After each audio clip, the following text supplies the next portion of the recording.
दोस्तों, अगर आप यूपी टेट या फिर सुपर टेट की तैयारी कर रहे हैं और हिंदी दोनों में कंपलसरी पूछा ही पूछा जाता है, तो इस वीडियो में हिंदी के वर्णमाला चैप्टर को हम लोग डिटेल में कवर करेंगे। और इस वीडियो को देखने के बाद से वर्णमाला से संबंधित 50 से 60 महत्वपूर्ण प्रश्नों के उत्तर के बारे में आप जान जाएंगे और बिल्कुल ट्रिक के माध्यम से पढ़ेंगे। आपको कुछ भी रटने की जरूरत नहीं है। हमेशा पूछा जाता है कि उच्चारण स्थान किसी वर्ण का क्या होता है। सघोष अघोष में आप लोग हमेशा कंफ्यूज रहते हैं। अंतस्थ व्यंजन, उसके अलावा ऊष्म व्यंजन और भी महत्वपूर्ण टॉपिक्स को हम लोग इस वीडियो में डिटेल में कवर करेंगे। और इस वीडियो को देखने के बाद से वर्णमाला से संबंधित कोई भी प्रश्न आपका भविष्य में कभी गलत नहीं होगा। साथ ही अगर आप सुपर टेट 2018 जो कि 68,500 सहायक अध्यापकों की भर्ती के लिए लिखित परीक्षा का आयोजन किया गया था, और सुपर टेट 2019 जो कि 69,000 के लिए हुआ था, दोनों पेपर का कंप्लीट सोल्यूशन देखना चाहते हैं तो इस वीडियो के डिस्क्रिप्शन में आपको लिंक मिल जाएगा। इस वीडियो के समाप्त होने के बाद से अगर आप चाहें तो इस वीडियो को देख सकते हैं। चलिए शुरू करते हैं। सबसे पहले आपके मन में ख्याल आएगा कि वर्णमाला किसे कहते हैं, तो सबसे पहले वर्णमाला को ही समझ लेते हैं। देखिए, जिस प्रकार से मोतियों की माला होती है, जो कि मोतियों को एक व्यवस्थित सही ढंग से गूंथा गया रहता है, ठीक है, यानी कि मोतियों को एक साथ गूंथा गया रहता है एक धागे में, उसी को हम लोग मोतियों की माला बोलते हैं। तो उसी कंडीशन में अगर वर्णों को एक वैज्ञानिक क्रम में व्यवस्थित कर दिया जाए तो जो व्यवस्था प्राप्त होगी उसको हम लोग वर्णमाला बोलेंगे, ठीक है। मोतियों की माला में मोतियों को एक तरीके से गूंथा जा रहा था और वर्णों की माला में वर्ण को एक व्यवस्थित वैज्ञानिक ढंग से पिरोया गया रहता है, इसी को वर्णमाला कहते हैं, ठीक है। माला आप समझ गए। अब प्रश्न आता है कि वर्ण किसे कहते हैं। तो वर्ण या फिर ध्वनि किसी भाषा की वो सबसे छोटी इकाई होती है जिसको और छोटे भाग में नहीं तोड़ा जा सकता। थोड़ा और समझिए, जैसे कि अगर मैं यहां पर लिख दूं नल, ठीक है, ये एक शब्द है जो कि हिंदी भाषा का शब्द है, ठीक है। क्या इसको और तोड़ा जा सकता है? तो जो बिल्कुल तोड़ा जा सकता है। अगर मैं बीच से यहां से काट दूं तो ये बन जाएगा न और दूसरा बन जाएगा ल, ठीक है। तो ये आपका वर्ण हो गया, न और ल वर्ण हो गया, क्योंकि इसके बाद हम इसको नहीं तोड़ सकते, ठीक है, इसके बाद इसको नहीं तोड़ा जा सकता। तो ये वर्ण की परिभाषा यही हो गई कि किसी भाषा की जो सबसे छोटी इकाई होती है उसी को वर्ण कहते हैं।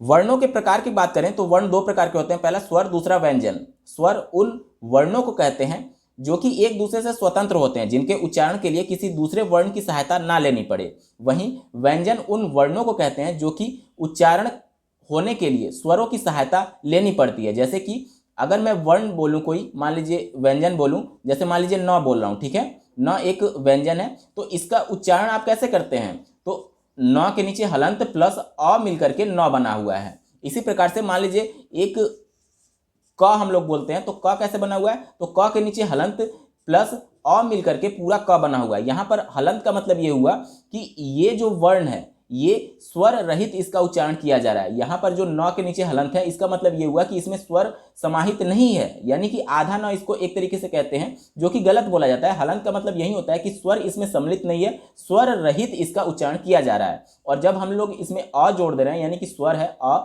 जो दोनों में अ जोड़ देंगे, तब ये जाकर के पूरा क बनेगा और ये पूरा न बनेगा। अब वर्णमाला में कुल कितने वर्ण होते हैं? तो इनकी संख्या है 52, जिसमें 11 स्वर होते हैं और व्यंजनों की संख्या की बात की जाए तो वो 33 होते हैं। अब आप जब दोनों को जोड़ेंगे तो सिर्फ 44 आएगा, जबकि कुल वर्ण 52 होते हैं। तो 8 जो वर्ण बच रहे हैं वो कौन से होते हैं? तो यहाँ पर जो व्यंजन मैं बता रहा हूँ ये मूल रूप से व्यंजन होते हैं, ठीक है। इसके अलावा भी कुछ व्यंजन होते हैं, संयुक्त व्यंजन होते हैं, जिनकी संख्या 4 होती है। आप लोग पढ़े होंगे, अक्ष, त्र, ज्ञ और श्र, ये सभी संयुक्त व्यंजन कहे जाते हैं। वहीं अयोगवाह की बात की जाए तो इनकी संख्या 2 है। अंग और अह जो कि स्वर में आप लोग गिन लेते हैं, वो स्वर नहीं होता है बल्कि अयोगवाह होता है। अयोगवाह का मतलब ये हुआ कि वो तो ना तो स्वर में काउंट होंगे और ना ही व्यंजन में काउंट होंगे, ठीक है। और अंतिम व्यंजन होता है उच्छिप्त व्यंजन। आप लोग वर्णमाला में पढ़े होंगे ड और ढ, ड से डमरू, ढ से ढक्कन, ठीक है। लेकिन अगर मैं बोलूं कि सड़क, सड़क आप इस प्रकार से कुछ लिखते हैं, ठीक है। तो यहां पर ये वाला जो वर्ण है, जो ड के नीचे बिंदी रहता है, इसको अड़ पढ़ते हैं, सड़क पढ़ते हैं, तो ये वाला वर्ण वर्णमाला में कहीं नहीं दिखता। इसी प्रकार से अगर मैं बोलूं कड़ाही, ठीक है, तो ये वाला जो ड़ है कड़ाही, ये ढ वाला ढक्कन नहीं है, कढ़ाई है, ठीक है। तो ये भी आपको वर्णमाला में कहीं नहीं दिखेगा, जबकि ये वो दो वर्ण तो आ ही रहे हैं, यानी कहीं ना कहीं इसका वजूद जरूर होना चाहिए। तो इसी को हम लोग कहते हैं उच्छिप्त व्यंजन या फिर द्विगुण व्यंजन, इसी को कहा जाता है। अब इन सभी की संख्या को अगर जोड़ दिया जाए तो देखिए 11, 33, 44, 4, 48, 2, 50 और 2, 52, कुल वर्णों की संख्या हमको कितनी मिल गई? 52 मिल गई। तो अगर आप लोग चाहें तो इसका स्क्रीनशॉट ले सकते हैं। इसी प्रकार से आपको उत्तर देना है। कुल वर्णों की संख्या अगर पूछे तो 52 होता है, स्वर की संख्या पूछे तो 11 होता है, व्यंजन की संख्या पूछे, मूल रूप से ये व्यंजन है, यहां पर देखेंगे आप ये भी व्यंजन लिखा हुआ है, ये भी व्यंजन लिखा हुआ है, लेकिन मूल व्यंजन अगर बोला जाए तो उनकी संख्या सिर्फ 33 होती है। ठीक है, संयुक्त व्यंजन होते हैं 4, अयोगवाह होते हैं 2, उच्छिप्त व्यंजन या फिर इसी को द्विगुण व्यंजन बोला जाता है, उनकी कुल संख्या होती है 2। इस प्रकार से सभी को जोड़ करके कुल 52 वर्ण हिंदी वर्णमाला में होते हैं। अब एक बार स्वरों के प्रकार के बारे में पढ़ लेते हैं। तो स्वर 3 प्रकार के होते हैं, पहला हर्ष स्वर, दूसरा दीर्घ, तीसरा प्लुत स्वर। ये जो वर्गीकरण किया गया है ये मात्रा में कितना समय लग रहा है उच्चारण करते समय उसके आधार पर किया गया है। जैसे कि हर्ष स्वर देख लीजिए, 4 प्रकार के होते हैं, अ, ई, उ, री। इनमें एक मात्रा का समय लगता है। आप बोल करके देखिए, आपके बहुत जल्दी से अ निकल रहा है, ई निकल रहा है, उ निकल रहा है और री निकल रहा है। लेकिन अगर आप आ बोल करके देखिए तो देखिए आ, बड़ी ई, बड़ा उ, ए, ओ। यहां पर इन सभी वर्णों को जब आप बोलेंगे तो आपका कुछ ज्यादा समय लग रहा है हर्ष स्वर से। यानी कि जिन वर्णों के उच्चारण में दो वर्ण के उच्चारण, दो मात्रा के उच्चारण के समय के बराबर अगर समय लगे तो वो दीर्घ स्वर होता है। ठीक है, प्लुत स्वर का क्या होता है? तो जिसमें 3 मात्रा का समय लगे उच्चारण करते समय। जैसे देखिए यहां पर ओम लिखा हुआ है, ये आप हर जगह उदाहरण पढ़ते होंगे। यहां पर जो 3 लिखा हुआ है इसका मतलब यही होता है कि जो पहला वाला ओ आ रहा है इसको हम लोग 3 मात्रा के समय तक खींचेंगे, जैसे ओम उच्चारण आप करते हैं। या फिर इसी प्रकार से अगर मैं यहां पर लिख दूं राम, ठीक है, इस प्रकार से अगर लिख दूं यहां पर, तो यही वाला यहां पर आ गया, तो इसको हम लोग रा को बहुत लंबा खींचेंगे 3 उच्चारण के समय तक। इसको फिर पढ़ेंगे राम, इस प्रकार से आप पढ़ेंगे। अगर मैं ये लिखूं तो इसको आप लोग पढ़ेंगे राम, लेकिन इसको पढ़ना होगा तो आप पढ़ेंगे राम। यानी कि जो ये रा का उच्चारण होगा वो 3 मात्रा के समय के बराबर इसकी वजह से उच्चारण हो रहा है।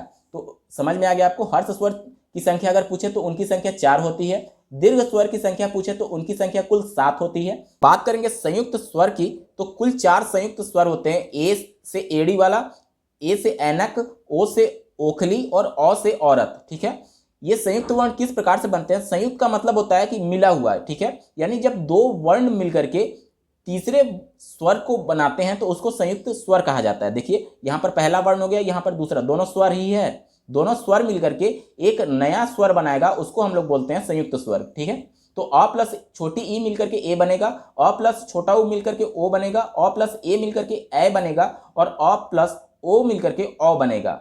अब स्वरों के वर्गीकरण में नंबर्स पूछे जाते हैं जो कि बहुत ही महत्वपूर्ण हो जाते हैं। तो आपको हमेशा ध्यान रखना है कुल स्वरों की संख्या कितनी है? 11 है, जिसमें मूल स्वर का मतलब ये होता है कि जो दूसरे स्वर की हेल्प नहीं लिए हैं, यानी कि स्वयं में स्वतंत्र हैं। ठीक है, इनकी संख्या सिर्फ 4 है, अ, ई, उ, री, और इसी को हम लोग क्या बोलते थे? हर्ष स्वर। ठीक है, जिसमें 1 मात्रा का समय लगता था, तो इनकी भी संख्या 4 है और यही वो हर्ष स्वर है, अ, ई, उ और री।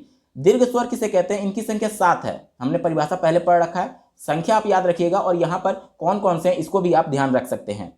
संयुक्त स्वर की बात की जाए तो उनकी संख्या सिर्फ 4 है। तो ये सभी बहुत ही महत्वपूर्ण है। अगर आप लोग चाहें तो इसका स्क्रीनशॉट ले सकते हैं। इससे डायरेक्टली प्रश्न पूछे जाते हैं कि संयुक्त स्वरों की संख्या कितनी है, मूल स्वरों की संख्या कितनी है, तो आप हमेशा ध्यान रखिएगा। हिंदी वर्णमाला में स्वरों को आप कुछ इस क्रम में पढ़ते हैं। यहां तक अ तक हमने डिटेल में पढ़ लिया। ठीक है, यहां तक स्वर होते हैं, कुल इनकी संख्या 11 होती है। लेकिन लास्ट में जो 2 हम लोग पढ़ते हैं, अंग और अह, ये ना तो स्वर होते हैं और ना ही व्यंजन होते हैं, बल्कि इन्हें अयोगवाह कहा जाता है। तो आपसे प्रश्न पूछे कि अयोगवाह की संख्या कितनी है, तो 2 है। और आप लोग याद रखिएगा अंग और अह अयोगवाह होता है। अब देखिए इसको अयोगवाह कहते क्यों हैं? तो अगर मैं यहां पर लिखूं अंग, ठीक है, तो इसको जब आप लोग तोड़ेंगे तो ये मिलकर के बना है अ प्लस अंग से। ठीक है, यहां तक क्लियर हो गया? अंग जो बना है अ प्लस अंगा से बना हुआ है। यहां पर देखिए अ जो है वो स्वर है और अंगा जो है वह व्यंजन है, यानी इसमें स्वर और व्यंजन दोनों की प्रॉपर्टी पाई जाती है। इस वजह से इसको अयोगवाह कहा जाता है। अब तुरंत आपके मन में प्रश्न आना चाहिए कि जो हमने व्यंजन पढ़ा था, कोई भी व्यंजन आप ले लीजिए, न अगर है तो इसको जब हम लोग उच्चारण करते हैं या फिर देखते हैं तो ये किस प्रकार से बना हुआ है? न के नीचे हलंत प्लस अ।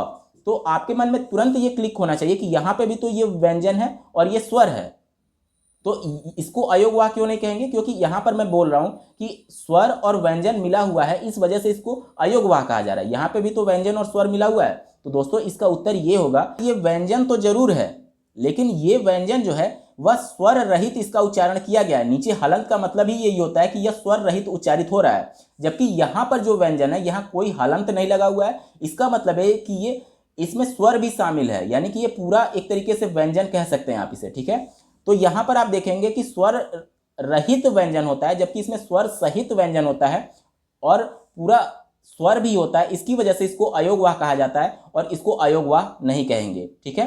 तो अयोगवाह की संख्या 2 हो गई। पहला अंग, तो इसको याद रखिएगा, अंक बना कैसे है, तो अ प्लस अंगा मिलकर के बना हुआ है। दूसरा आप लोग पढ़ते हैं अह, ठीक है, इसको क्या पढ़ते हैं अह, तो ये किससे बना हुआ है, अ प्लस ह मिलकर के ये बना हुआ है। यहां पर भी देखेंगे ये स्वर हो गया, ये व्यंजन हो गया, इस वजह से इसको अयोगवाह कहा जाता है।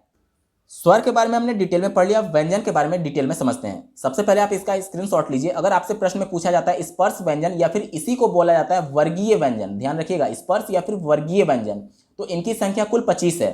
अंतस्थ व्यंजन की संख्या 4 है, उष्म व्यंजन की संख्या 4 है, संयुक्त या फिर मिश्रित व्यंजन की संख्या 4 है और उच्छिष्ट व्यंजन की संख्या 2 है, ठीक है। थोड़ा थोड़ा परिभाषा समझ लेते हैं। देखिए, स्पर्श या फिर वर्गीय का मतलब ये होता है कि जब भी कोई वर्ण हमारे मुख से उच्चारित होकर के बाहर निकल रहा है तो हमारी जिह्वा मुख के जिस भाग को स्पर्श करेगी, यानी किसी ना किसी भाग को वो स्पर्श करेगी, इसकी वजह से इन व्यंजनों का उच्चारण होता है, तो इसको स्पर्श व्यंजन कहते हैं। अब इसी को वर्गीय व्यंजन क्यों कहते हैं, तो आपने पढ़ा होगा क वर्ग, च वर्ग, ट वर्ग, त वर्ग, प वर्ग, ठीक है, कुल 5 वर्ग होते हैं, तो इनको वर्गों में बांटा जा सकता है, इस वजह से इसको वर्गीय व्यंजन भी कहा जाता है और इनकी भी संख्या आप 25 बताएंगे, ठीक है। अब बात करेंगे अंतस्थ व्यंजन की, तो इसकी परिभाषा समझ लीजिए।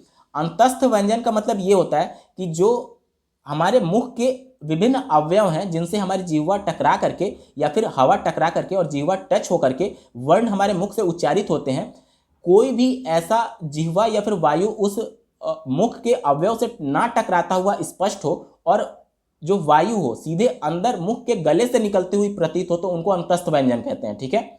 इनकी संख्या 4 होती है और अगर वर्णों की बात की जाए तो य, र, ल, व, याद रखिएगा, य, र, ल, व, ये सभी अंतस्थ व्यंजन होते हैं। ऊष्म व्यंजन किसे कहते हैं, तो ऊष्म व्यंजन उन व्यंजनों को कहते हैं जिनके उच्चारण के समय जो हवा होती है घर्षण करते हुए हमारे मुख से निकले और एक उष्मा यानी गर्मी पैदा कर दे हमारे मुख के अंदर, तो उसको ऊष्म व्यंजन कहते हैं। जैसे कि तालव्य श, मूर्धा श, स और ह, ये 4 ऊष्म व्यंजन होते हैं। संयुक्त व्यंजन किसे कहते हैं, तो अक्ष, त्र, य, स्र, ये सभी संयुक्त व्यंजन होते हैं। और उच्छिष्ट व्यंजन हमने पढ़ा था, कढ़ाई वाला ढ और सड़क वाला ढ, ये उच्छिष्ट व्यंजन होते हैं। यहां पर आप इस प्रकार से कुछ वर्णमाला पढ़ते हैं जो कि व्यंजन की है, ठीक है। यहां पर ये देखिए क वर्ग के सभी वर्ण लिखे गए हैं, क, ख, ग, घ, ङ। इसी प्रकार से च वर्ण, ट वर्ग, त वर्ग, प वर्ग, ठीक है। और यहां पर ये जो है य, र, ल, व, इसको बोलते हैं अंतस्थ व्यंजन। तालव्य श, मूर्धा श, स, ह को बोलते हैं ऊष्म व्यंजन और ये हो गया संयुक्त व्यंजन। यहां पर देखिए क वर्ण जो है इसको इस यहां से लेकर के क से लेकर के और म तक, यहां तक आप पूरा गिनेंगे तो 25 वर्ण होते हैं। इसी को बोलते हैं स्पर्श व्यंजन या फिर वर्गीय व्यंजन। वर्गीय क्यों बोला जा रहा है, क्योंकि ये वर्गों में बांटा गया है, ठीक है, इसलिए वर्गीय व्यंजन। अंतस्थ व्यंजन, इनकी संख्या मैंने कितनी बताई थी, 4 बताई थी और इनकी संख्या कितनी बताई थी, 25 बताई थी। इसी प्रकार से ऊष्म व्यंजन, इनकी संख्या भी 4 है और संयुक्त व्यंजन, इनकी भी संख्या 4 है। अब एक बहुत ही महत्वपूर्ण प्रश्न जो कि लगभग सभी पेपर्स में पूछे जाते हैं कि जो संयुक्त व्यंजन होते हैं क्ष, त्र, ज्ञ और श्र, ये किन वर्णों के मेल से बने हुए हैं। आप जब पढ़ करके परीक्षा में जाते हैं लेकिन कंफ्यूजन की वजह से आप गलत कर देते हैं। यहाँ पर मैं कुछ एक ट्रिक बताऊंगा जिसकी वजह से आप कभी नहीं भूलेंगे कि ये किन वर्णों के मेल से बना हुआ है। आप एक चीज ध्यान देंगे इनमें कि ये जो पहला वाला वर्ण है सभी में, ठीक है, इसके नीचे हलंत लगा हुआ है। इसका मतलब क्या हुआ, ये स्वर रहित यूज किया गया, ठीक है। अब देखिए छ को हम लोग अंग्रेजी में क्या लिखते हैं, आप लोग लिखते होंगे के, यस, यच, ठीक है। तो यहाँ के से क आप लोग याद रखेंगे और एस, एच से आप लोग श याद रखेंगे, ठीक है। याद रखिए के से हम लोग क्या कहते हैं, क होता है और एस, एच से श होता है। इसी प्रकार से त्र को हम लोग क्या लिख सकते हैं, अंग्रेजी में क्या लिखेंगे, टी, आर, ए। देखिए टी से आपको याद रहेगा त और आर, ए से याद रहेगा र, ठीक है। इसी प्रकार से देखिए श्र जो होता है, जैसे हम लोग नाम के आगे श्री लगाते हैं, उसी प्रकार से श्र को हम लोग क्या लिख सकते हैं, एस, एच, आर ए लिखते हैं, ठीक है। तो देखिए एस एच से आपको तालव्य श याद रहेगा और आर से याद रहेगा हमेशा र याद रहेगा, ठीक है। इसी प्रकार से ये थोड़ा सा अपवाद होता है, आप लोग थोड़ा विशेष रूप से इस पर जोर देकर के ध्यान रखिएगा कि ज्ञ को हम लोग क्या लिखते हैं, जी वाई ए लिखते हैं, लेकिन यहां पर आपको जे वाई ए लिखना है, ठीक है। तो यहां पर देखिए जे से आपका ज हो गया और वाई ए से इया हो गया। तो आप इस प्रकार से बिल्कुल इसको याद रख सकते हैं और कभी भी आप इसको नहीं भूलेंगे। बस विशेष रूप से आपको ध्यान ये देना है कि ज्ञ वाले में जी ना होकर के जे होगा, बाकी आपका सब कुछ सटीक इससे आंसर निकल जाएगा। अब दोस्तों बात करेंगे अल्प प्राण और महाप्राण की। आपकी प्रत्येक परीक्षा में पूछा जाता है और हम लोग कोड तो याद कर लेते हैं 1 3 5 या फिर 2 4, फिर कंफ्यूज हो जाते हैं कि अल्प प्राण में कौन सा कोड था और महाप्राण में कौन सा कोड था। आपको कुछ भी रटने की जरूरत नहीं है, बिल्कुल बेसिक से समझेंगे और आपको सभी चीजें समझ में आएंगी, ये मेरी गारंटी है। देखिए सबसे पहले बात करेंगे अल्प प्राण। ये 2 शब्दों से मिलकर के बना है, पहला अल्प और दूसरा प्राण। अल्प का मतलब होता है कम, ठीक है, और प्राण का मतलब होता है वायु। यानी कि ऐसे वर्ण जिनके उच्चारण करते समय मुख से कम वायु निकले उसको अल्प प्राण कहेंगे, और महाप्राण का मतलब उच्चारण के समय मुख से ज्यादा वायु निकले उसको महाप्राण कहते हैं।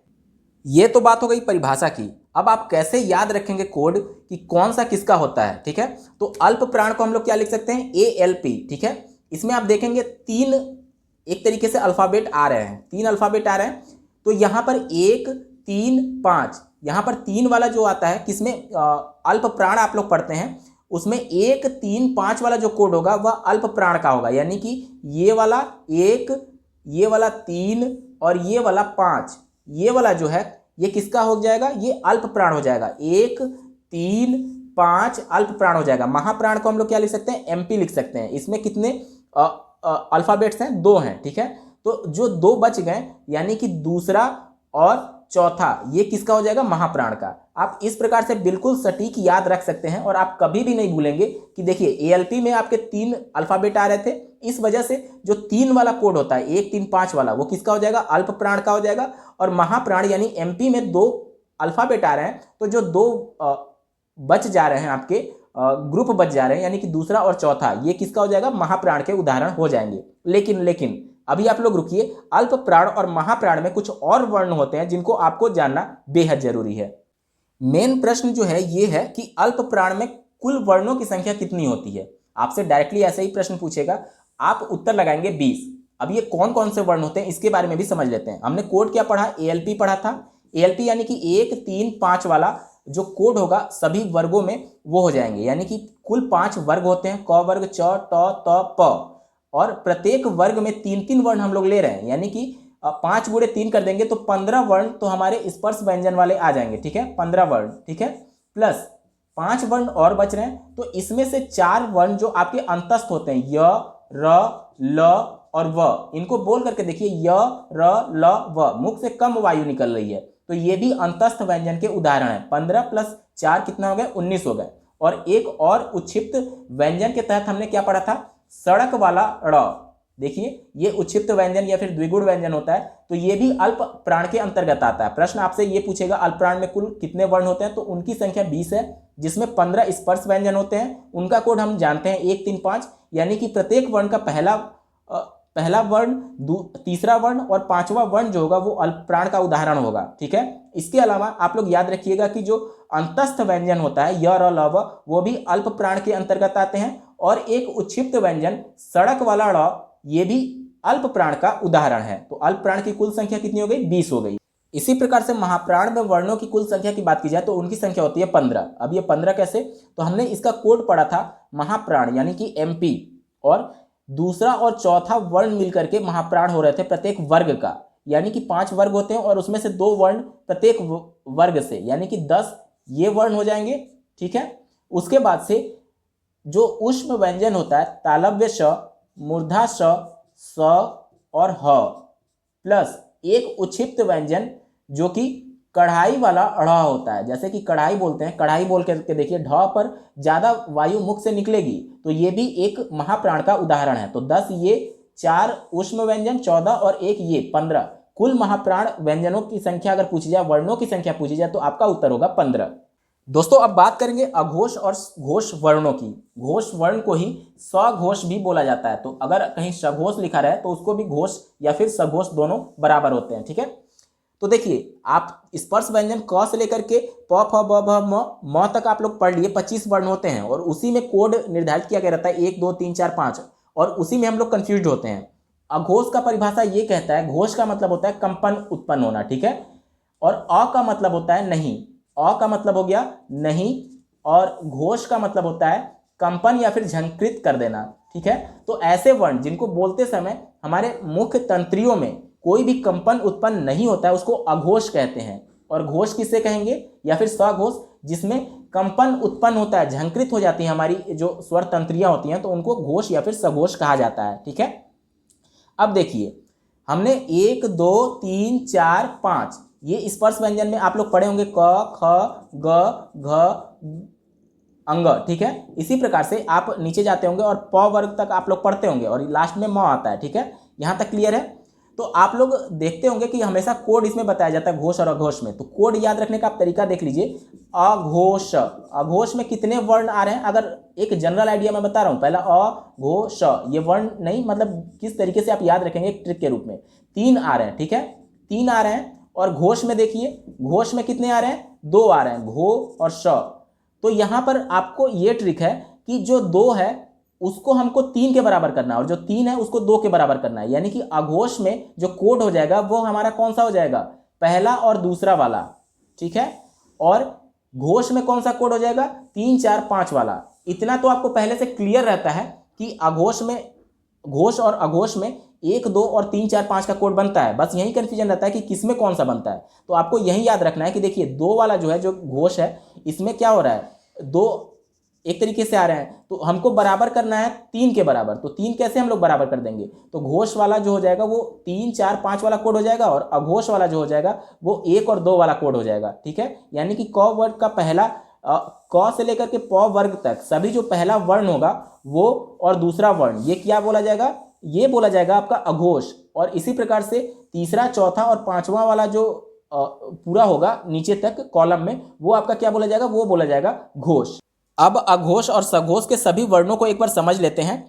तो यहां पर देखिए अघोष में आपका, जैसा कि मैंने पहले बताया कि पहला और दूसरा वाला आएगा, यानी कि 5 वर्ग होते हैं तो 2 वर्ण हमको लेना है, यानी कि कुल 10 वर्ण यहां से हो गए, ठीक है, 10 वर्ण यहां से हो गए, प्लस इसके अलावा तालव्य श, मूर्धा श और स, ये 3 आते हैं, यानी कि कितना वर्ण हो गए आपके, 10 ये और 3 ये, कुल 13 वर्ण आपके अघोष हैं, ठीक है। यहां तक क्लियर हो गया।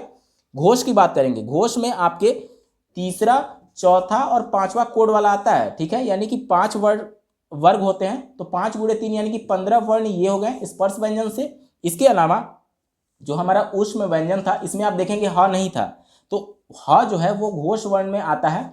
इसके अलावा आप जो अंतस्थ व्यंजन होते हैं, य र ल और व, 4 वर्ण ये आ गए, और प्लस सभी जो स्वर होते हैं वो सभी भी घोष में आते हैं, यानी कि कुल कितने हो गए, देखिए 15 और 1 ये 16 और 4 अंतस्थ 20, और कुल स्वरों की संख्या 11 है। 20 और 11 कितने हो गए, 31 जो वर्ण होते हैं वो आपके घोष कहलाते हैं। तो आपसे डायरेक्टली संख्या पूछा जाता है कि घोष कितने वर्ण होते हैं, तो उनकी संख्या 31 है, और अघोष की संख्या पूछी जाए तो उसकी संख्या 13 है। आप ऐसे याद रख सकते हैं कि ये जस्ट इसका रिवर्स है, यानी कि अंकों के क्रम को पलट देंगे 13, और इसी को पलट करके आप 31 याद रख सकते हैं, और घोष अघोष का इस टाइप से आप पूरा डेटा याद कर लेंगे। दोस्तों जो अब आप देखने जा रहे हैं, इससे 2 से 3 नंबर के प्रश्न आपके बिल्कुल इसी 5 मिनट के अंदर कवर हो जाएंगे, तो आप लोग ध्यान से समझिएगा। देखिए जितने भी हिंदी में वर्ण होते हैं, चाहे वह स्वर हो या फिर व्यंजन हो, उनका उच्चारण स्थान आप बिल्कुल कहानी के माध्यम से मैं बिल्कुल 5 मिनट में आपको रटवा दूंगा, आप कभी जिंदगी में नहीं भूलेंगे, ठीक है। यहां पर देखिए एक चित्र के माध्यम से मैं बताया हूं कि कौन कौन सा उच्चारण स्थान होता है। हालांकि मेरी चित्र उतनी अच्छी नहीं है, तो इसके लिए आप थोड़ा एडजस्ट कर लीजिएगा। देखिए ये एक मनुष्य है और ये इसका गला है, ठीक है, और गले में ही कंठ होता है, ठीक है। अगर आप लोग एक उदाहरण के तौर पे समझिए कि एक सांप है, ठीक है, इसके गले से सांप ऊपर जा रहा है, तो कौन कौन से भागों को पहले छुएगा, सबसे पहले कंठ में जाएगा, कंठ से जैसे ऊपर जाएगा तो उसको क्या मिलेगा, तालु मिलेगा, ठीक है। तो कंठ के बाद तालु आता है, आप लोग याद हो गया, कंठ, सांप जब नीचे से चलेगा तो सबसे पहले कंठ को छुएगा, उसके बाद से तालू को छुएगा, तालू के बाद से वो मूर्धा को छुएगा, मूर्धा के बाद से जब वो आगे बढ़ेगा तो उसको दांत मिलेगा, और दांत के बाद से सबसे अंत में उसको ओठ मिलेगा। ठीक है, यहां तक क्लियर हो गया। तो आप इस प्रकार से याद रख सकते हैं। मैं अभी तक आपको इसका क्रम याद करा रहा था। देखिए, सबसे पहले सांप गया था तो क्या छुआ था उसने छुआ था कंठ को, उसके बाद क्या छुआ था तालू को, उसके बाद क्या छुआ था मूर्धा को, और सब बाद में छुआ था दंत को यानी दांत को, और सबसे अंत में ओष्ठ को छुआ था। इसको याद करने से आपको फायदा क्या हुआ? तो अभी तक आप क ख ग घ अंग च छ ज झ ञ ट ठ ड ढ अड़ ये सब पढ़ते आ रहे हैं, यानी ये क्रम आपको याद है। इस क्रम को याद करने के बाद से अगर जब आप इस कॉन्सेप्ट को समझ लिए तो सीधे आप इसका वर्ग निर्धारित कर देते हैं कि क वर्ग किससे उच्चारित होगा? कंठ से हो जाएगा। च वर्ग किससे उच्चारित हो जाएगा? तालू से हो जाएगा। ट वर्ग किससे उच्चारित हो जाएगा? मूर्धा से हो जाएगा। त वर्ग किससे हो जाएगा? दंत से हो जाएगा। और इसी प्रकार से प वर्ग किससे हो जाएगा? ओष्ठ से हो जाएगा। हमने कुछ भी इसका याद नहीं किया, सिर्फ एक उदाहरण के माध्यम से समझा कि अगर सांप आपके गले से चलता है तो किन किन स्वर तंत्रियों को छूते हुए वो आगे बढ़ेगा। सबसे पहले कंठ को छुएगा, उसके बाद तालु को छुएगा, उसके बाद मूर्धा को छुएगा, उसके बाद दंत को, और सबसे अंत में ओष्ठ को छुएगा। और ये क्रम आप पहले से जानते थे। तो इस प्रकार से आपका जो स्पर्श व्यंजन था, कम से कम क से लेकर के म तक, यानी कि जो 25 वर्ण थे आपके, वो आपको पूरा कंठस्थ हो गया कि किससे कौन सा उच्चारण होगा। क वर्ग किससे होगा? क से। च वर्ग किससे होगा? तालु से। ट वर्ग होगा मूर्धा से। त वर्ग होगा दंत से। और प वर्ग होगा ओष्ठ से। अभी एक कहानी सुना रहा हूं ताकि आपको चीजें और ज्यादा क्लियर हो। देखिए, सबसे पहले हम लोग याद करेंगे कि व्यंजन तो आपने याद कर लिया, लेकिन स्वर और अंतस्थ व्यंजन और ऊष्म व्यंजन आप कैसे याद करेंगे, तो इसको समझने के लिए आप समझिए। अब चलिए कहानी के माध्यम से इसको पूरे कॉन्सेप्ट को समझते हैं। एक कहानी मैं आपको सुना रहा हूं। एक बच्चा था, वो खेल रहा था, अचानक से कौवा आया और उसके कंठ पर उसने चोंच मार दिया। अब जब कंठ पे चोंच मारा कौवे ने तो उस बच्चे को बड़ा दर्द हुआ और वो दर्द से कराहने लगा। बच्चे दर्द से या फिर बड़े जब दर्द से कराहते हैं तो कैसे कराहते हैं? कहते हैं आ आ आ। ठीक है, तो आप इस कहानी को ध्यान रखिएगा। बच्चे के कंठ पर कौवे ने चोंच मारा। कंठ से आपको याद रखना है कि कंठ वर्ग के सभी वर्णों का हम लोग इस कहानी में पिरोए हुए हैं। कंठ से देखिए बच्चा किस प्रकार से रोया था? आ। ठीक है, तो यहां पर देखिए अ भी आ रहा है, आ भी आ रहा है और ह भी आ रहा है, और अह में जो होता है अ और ह छुपा हुआ होता है। तो इस प्रकार से आपको पूरा याद हो गया। अ आ अह और ह वो किससे हो रहा है? कंठ से। क्यों? क्योंकि कौवे ने ही कंठ पर बच्चे को चोट मारी थी, जिसकी वजह से वो कराया था और रो रहा था आ करके। ठीक है, और क वर्ग तो आपको पहले से याद हो गया कि कंठ से उच्चारित होगा। ठीक है, चलते हैं दूसरे कहानी की तरफ। एक बच्चा था, उसकी मम्मी उसको चम्मच से कुछ खिला रही थी। ठीक है, जैसे दूध रोटी या फिर चावल दाल, कुछ भी उसको चम्मच से खिला रही थी। चम्मच अचानक से उसके तालू पर चोट लग गया चम्मच से।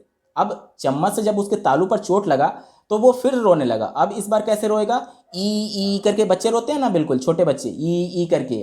फिर उसकी मम्मी ये पूछती है क्या चोट लग गया है? तो वो बोलता है यस। अब देखिए इसी कहानी को देखिए। च वर्ग आपको पहले से याद था कि तालू से बोला जाएगा। अब जब बच्चे के तालू पर चोट लगा तो वो किस प्रकार से रोया? ई करके, यानी कि दोनों ई, छोटा ई और बड़ी ई तालू से उच्चारित होगा। और जब उसकी मम्मी ने पूछा कि क्या तुमको चोट लगा है, तो वो बोलता है यस। तो य और श ये किससे उच्चारित हो रहे हैं? तालू से। उम्मीद करता हूं कंठ और तालू आपको समझ में आ गया होगा। अब बात करते हैं मूर्धा के बारे में। एक और कहानी सुनिए। एक बार क्या हुआ, ऋषि जो होते हैं और जो पुराने समय में आप लोग देखते होंगे जो एक तरीके से ढोंगी होते थे, या फिर क्या बोलते हैं उसको, जो भूत वगैरह जो झाड़ते हैं, वो सब जो होते हैं उस टाइप से, तो वो क्या कर रहे थे, एक बार मुर्दा इंसान के पेट को फाड़ करके और उसमें से टमाटर वो खा रहा था।